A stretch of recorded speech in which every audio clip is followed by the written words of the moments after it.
we try to be not only plurilingual but also punctual, and it's time to continue to proceed with our conference.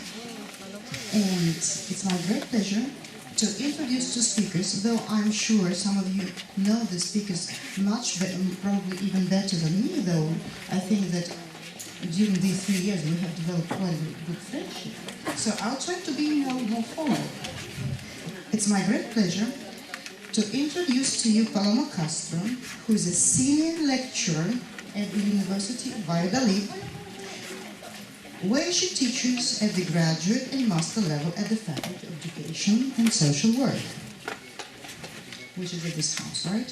She has published from her research in foreign language teacher education, with a particular focus on the intercultural dimension. Her present research interests also include citizenship education and internationalization. She has participated to several projects, being one of the most prominent, the European project Interact, within the 6th European Framework Program. And next to her, you can see Dr. Elena Gonzalez Casco, who works at the Department of Philology, and her field of research focuses on linguistic and intercultural dimension in teaching, learning, and education. So guys, now the audio is yours. Good luck. Thank you. All right, now the presentations are going to be oriented to our project, what we've done during these 3 years. And we start with the first part, which is more conceptualized, because we tried at the beginning of the project to conceptualize the concept of plurilingualism. And we did our research on this, going to documents from the Council of Europe, and this is what we are going to present today, the result of this research in terms of concepts. So for that reason, plurilingualism in education, a challenge for teacher education. Right, nobody can deny that our current society is defined by diversity and globalization. Diversity in terms of identities, of cultures and languages, and also globalization, which means the opening of local perspectives to a broader outlook of an interconnected world. Joseph Coates talked before about this messy world. Well, this is the reality, what happens. If we take a picture of Europe, we can see this diversity. There are huge variety of languages, which means variety of cultures and identities. Given this diversity in Europe, the Council of Europe and language education policies are taking initiatives for the preservation of Europe's linguistic heritage. And this creation of a feeling of belonging to Europe in the context of democratic citizenship. And what democratic citizenship means? It means the right and responsibility to participate in the cultural, social, and economic life of the community together with others. And for this to happen, and for this reason, successful communication in democratic process and activities among citizens becomes a priority in Europe. It is the diversity of our societies which demands different perspectives in education. This perspective is based on understanding education as a means to contribute and enhance the individual's participation in society as citizens, based on this acceptance of the linguistic and cultural diversity, which is a reality. Adopting this perspective implies an engagement and a challenge to face, which of course affects to those involved in education. Teachers, teacher trainers, stakeholders, politics, we are all concerned about that, and this is because we are here. And language teachers play an essential role to meet this challenge. Proficiency in the use of several languages contributes to a better communication and interaction. Situations that involve the participation of individuals coming from different cultural and linguistic backgrounds require language proficiency and also an acceptance of other people's languages and curiosity about those languages. In the Council of Europe's approach to language learning, the concept of plurilingualism has grown in importance. Within these the linguistic ideologies from the Council of Europe, plurilingualism is viewed as a fundamental principle in language education policies in Europe. Plurilingualism is understood as a competence, that is, an ability to use and learn more than one language for communication purposes, but it's also a value, an educational value, as the basis of linguistic tolerance and positive acceptance of diversity. That means that all speakers are potential plurilingual, in that they are able and capable of acquiring several linguistic varieties to different degrees, whether or not as a result of teaching. This simultaneous use of several language varieties gives the speaker greater flexibility in communication. These linguistic varieties are our linguistic repertoires.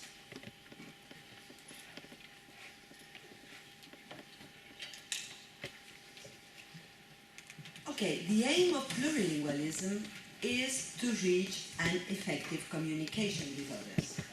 That is, getting this space of understanding. And you can see this in the picture, this in-between place. And what can we do what can we do for it?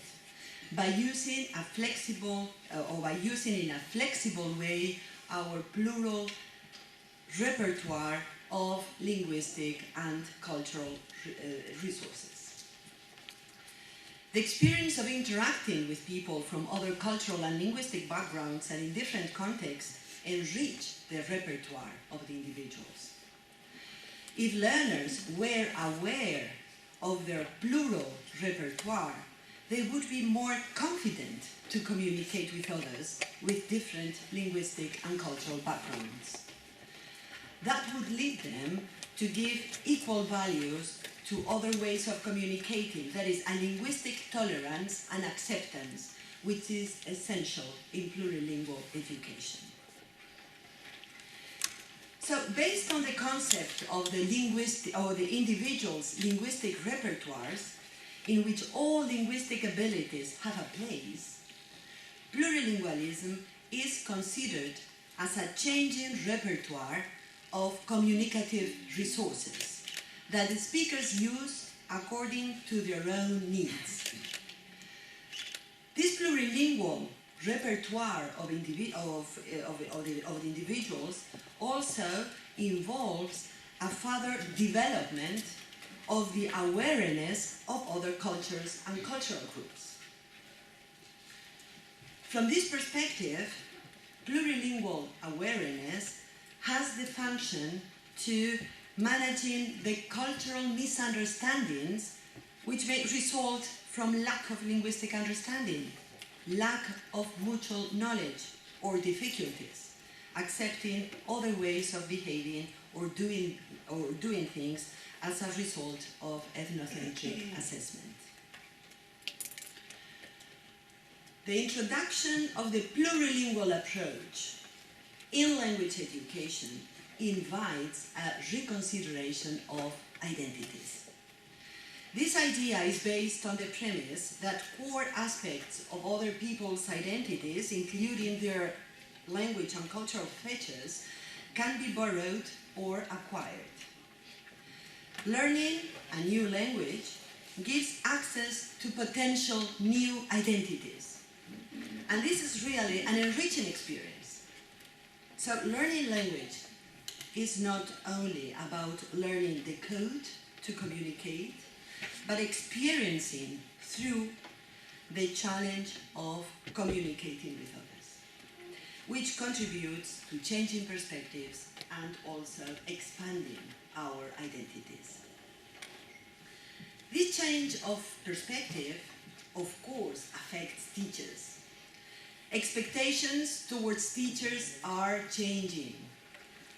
Teachers are expected not only to teach the linguistic code, but also to contextualize this code against the social-cultural background and to promote the development of a plurilingual competence, which is the main goal in plurilingualism and plurilingual education. The Council of Europe understands plurilingual competence as the capacity to acquire and use different competences in different languages at different levels of proficiency. So, when we link plurilingualism to language education, we understand plurilingualism in the sense of accepting linguistic and cultural differences, with the purpose of interacting effectively and appropriately with other citizens. That means that plurilingualism in education admits the reality of complex and multiple identities. For this reason, language learning is reframed as an intercultural experience. From this new conception and being aware of the change in the teacher's profile, we understood that a reflective actualization of professional competences was required. A teacher's profile which facilitates, promotes, and assures that learners acquire a plural language and cultural repertoire mobilized by a plurilingual competence. In consequence, teacher education institutions are responsible for attaining the requirements driven of a plurilingual education in which plurilingual competence is included as the main objective. And this is what the TC4PI project wants to contribute, is seeking to contribute. We want to contribute to teacher education by providing an interactive process between teachers and in-service training stage with the student teachers and pre-service training teachers as well. So, accordingly with this, the TC4PI project creates a framework for developing teacher competences related to plurilingual education in order to fulfill the requirements for integrating a plurilingual competence in education. This framework is based on the following principles. First, cooperation. Cooperation between partners coming from teacher education institutions. So in this project, we are institutions coming from at the universities for pre-service teacher education, and also institutions coming from teacher training centers for the in-service teacher training. Another principle is mobility. For us, mobility is very important. Mobility for teachers and for teacher trainers. Strengthening the linguistic and intercultural competence. And the third one is reflexivity and dialoguing on good practice. And this is also an example of dialoguing, based on the experience developed at different education contexts. This triangle, teacher education, research and innovation, is conceived as an innovative element for contributing to lifelong learning, which is the name of the program, lifelong learning, the European program.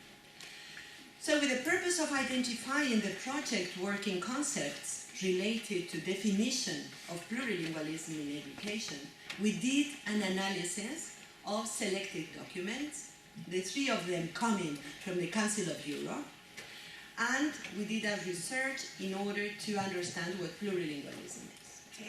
So today, in this presentation, short presentation, we will present our understanding of the following concepts: plurilingual competence, the aims of plurilingual education, and the approach to plurilingual education.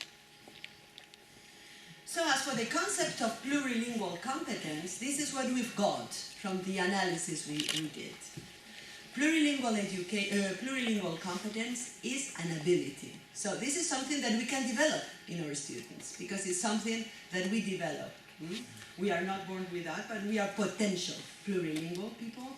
So this is something we develop.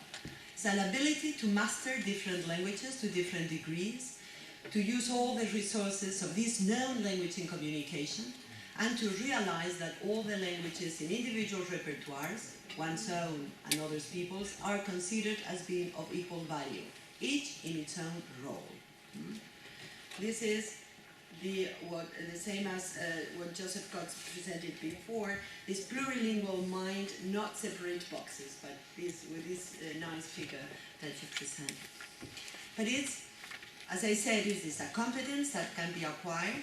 It's not necessarily an homogeneous repertoire. It is a changing repertoire, so it's constantly moving. It is considered a repertoire of communicative resources that speakers use according to their own needs. So depending on the context, on the situation, on the needs we have, so we use that repertoire. It is also considered as a transversal competence, extending to all the languages acquired or learned. And it is regarded as having a cultural aspect, a cultural dimension, that's forming plurilingual and pluricultural competence as potential experiences of several cultures.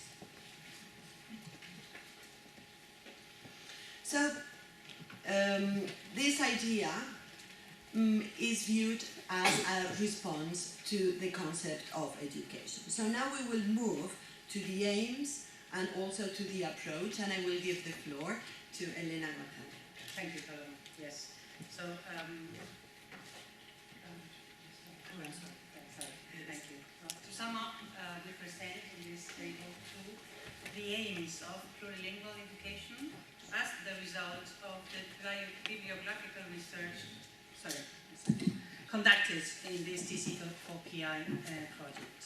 As we can see in the screen, we have these aims, which are to develop linguistic abilities, to develop intercultural abilities, to promote personal development, to contribute to the construction of individual and collective cultural identities, to foster inclusion and social cohesion, and finally, to contribute to the development of democratic citizenship, which Paloma has already mentioned before. Refer to the approach adopted in this plurilingual education, we have to say that towards the attainment of the above-mentioned aims, plurilingual education adopts an approach based on communication, which is something we have already stated by Paloma, by our keynote speaker, etc. The purpose is to develop abilities to interact effectively and appropriately with other individuals.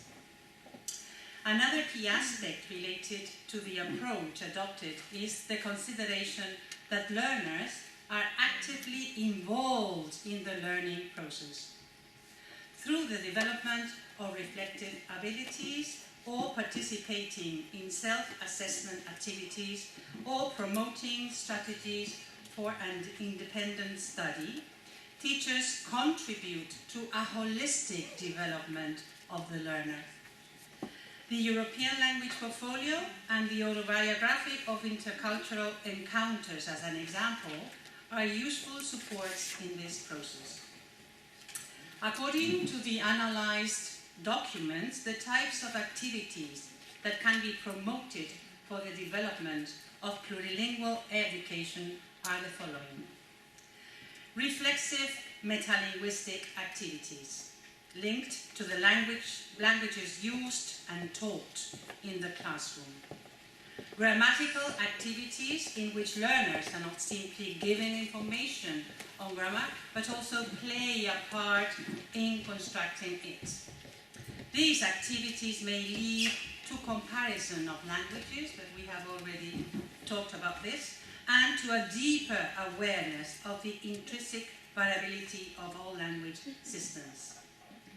And finally, a comparison activities. This means participating in activities which foster language awareness and openness to languages, becoming aware of differences, similarities between languages, and of scope for partial intercomprehension between related languages, and participating in activities which encourage comparison of phenomena specific to various cultures. So finally, the last table refers to this approach I have just mentioned, based on learner autonomy, involve the use of cross-disciplinary projects, active involvement of learners, and promotion of reflection, self-assessment, and self-study. Thank you. Yes, just to finish, this bibliographical research we did gave a lot of light to us, because after that we would be it provided a lot of information for doing all the training, which would be presented by the other team members. But we thought this part of the research at the beginning of the project was crucial for us. It gave us a lot of light to understand this new concept, because we are talking about very innovative concept that has never, or at least we couldn't find experiences on how to introduce this in teacher education in terms of specific competences to be developed. So if you have any question, we finish with, yes, thank you very much.